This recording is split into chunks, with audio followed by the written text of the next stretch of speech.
2 Samuel 19. And it was told Joab, Behold, the king weepeth and mourneth for Absalom. And the victory that day was turned into mourning unto all the people, for the people heard say that day how the king was grieved for his son. And the people gat them by stealth that day into the city, as people being ashamed steal away when they flee in battle. But the king covered his face. And the king cried with a loud voice, O my son Absalom! O Absalom, my son, my son! And Joab came into the house to the king, and said, Thou hast shamed this day the faces of all thy servants, which this day have saved thy life and the lives of thy sons and of thy daughters, and the lives of thy wives and the lives of thy concubines, in that thou lovest thine enemies and hatest thy friends. For thou hast declared this day that thou regardest neither princes nor servants. For this day I perceive that if Absalom had lived, and all we had died this day, then it had pleased thee well. Now therefore arise, go forth, and speak comfortably unto thy servants. For I swear by the Lord, if thou go not forth, there will not tarry one with thee this night, and that will be worse unto thee than all the evil that befell thee from thy youth until now. Then the king arose and sat in the gate. And they told unto all the people, saying, Behold, the king doth sit in the gate. And all the people came before the king, for Israel had fled every man to his tent. And all the people were at strife throughout all the tribes of Israel, saying, The king saved us out of the hand of our enemies, and he delivered us out of the hand of the Philistines, and now he is fled out of the land for Absalom. And Absalom, whom we anointed over us, is dead in battle. Now therefore why speak ye not a word of bringing the king back?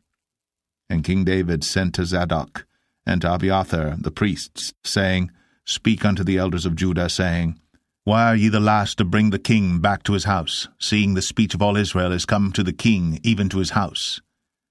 Ye are my brethren, ye are my bones and my flesh, wherefore then are ye the last to bring back the king? And say ye to Amasa, Art thou not of my bone and of my flesh? God do so to me, and more also, if thou be not captain of the host before me continually in the room of Joab. And he bowed the heart of all the men of Judah, even as the heart of one man, so that they sent this word unto the king, Return thou, and all thy servants. So the king returned, and came to Jordan, and Judah came to Gilgal, to go to meet the king, to conduct the king over Jordan. And Shimei the son of Gera, a Benjamite, which was of Bahurim, hasted and came down with the men of Judah to meet King David. And there were 1,000 men of Benjamin with him, and Ziba the servant of the house of Saul, and his 15 sons and his 20 servants with him. And they went over Jordan before the king. And there went over a ferry boat to carry over the king's household, and to do what he thought good. And Shimei the son of Gera fell down before the king, as he was come over Jordan, and said unto the king, Let not my lord impute iniquity unto me, neither do thou remember that which thy servant did perversely the day that my lord the king went out of Jerusalem, that the king should take it to his heart.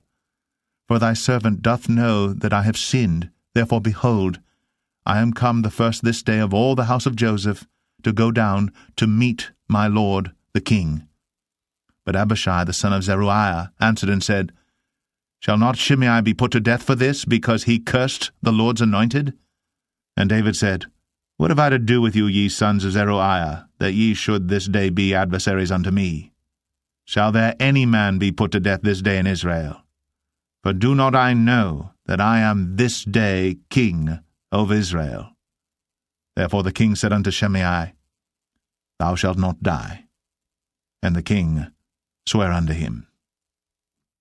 And Mephibosheth, the son of Saul, came down to meet the king, and had neither dressed his feet, nor trimmed his beard, nor washed his clothes, from the day the king departed until the day he came again in peace. And it came to pass, when he was come to Jerusalem to meet the king, that the king said unto him, Wherefore wentest not thou with me, Mephibosheth? And he answered, My lord, O king, my servant deceived me, for thy servant said, I will saddle me an ass, that I may ride thereon, and go to the king, because thy servant is lame. And he hath slandered thy servant unto my lord the king. But my lord the king is as an angel of God. Do therefore what is good in thine eyes. For all of my father's house were but dead men before my lord the king. Yet didst thou set thy servant among them that did eat at thine own table? What right therefore have I yet to cry any more unto the king? And the king said unto him, Why speakest thou any more of thy matters? I have said, Thou and Ziba divide the land. And Mephibosheth said unto the king, Yea, let him take all, for as much as my lord the king is come again in peace unto his own house. And Barzillai the Gileadite came down from Rogelim, and went over Jordan with the king to conduct him over Jordan. Now Barzillai was a very aged man, even 80 years old, and he had provided the king of sustenance while he lay at Mahanaim, for he was a very great man. And the king said unto Barzillai, Come thou over with me, and I will feed thee with me in Jerusalem. And Barzillai said unto the king, How long have I to live, that I should go up with the king unto Jerusalem? I am this day 80 years old, and can I discern between good and evil? Can thy servant taste what I eat or what I drink? Can I hear any more the voice of singing men and singing women? Wherefore then should thy servant be yet a burden unto my lord the king? Thy servant will go a little way over Jordan with the king, and why should the king recompense it me with such a reward? Let thy servant, I pray thee, turn back again, that I may die in mine own city, and be buried by the grave of my father and of my mother. But behold thy servant, Chimham, let him go over with my lord the king, and do to him what shall seem good unto thee. And the king answered, Chimham shall go over with me, and I will do to him that which shall seem good unto thee. And whatsoever thou shalt require of me, that will I do for thee. And all the people went over Jordan.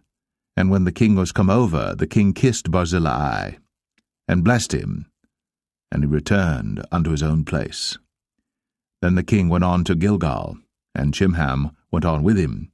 And all the people of Judah conducted the king, and also half the people of Israel. And behold, all the men of Israel came to the king, and said unto the king, Why have our brethren the men of Judah stolen thee away, and have brought the king and his household and all David's men with him over Jordan? And all the men of Judah answered the men of Israel, Because the king is near of kin to us. Wherefore then be ye angry for this matter?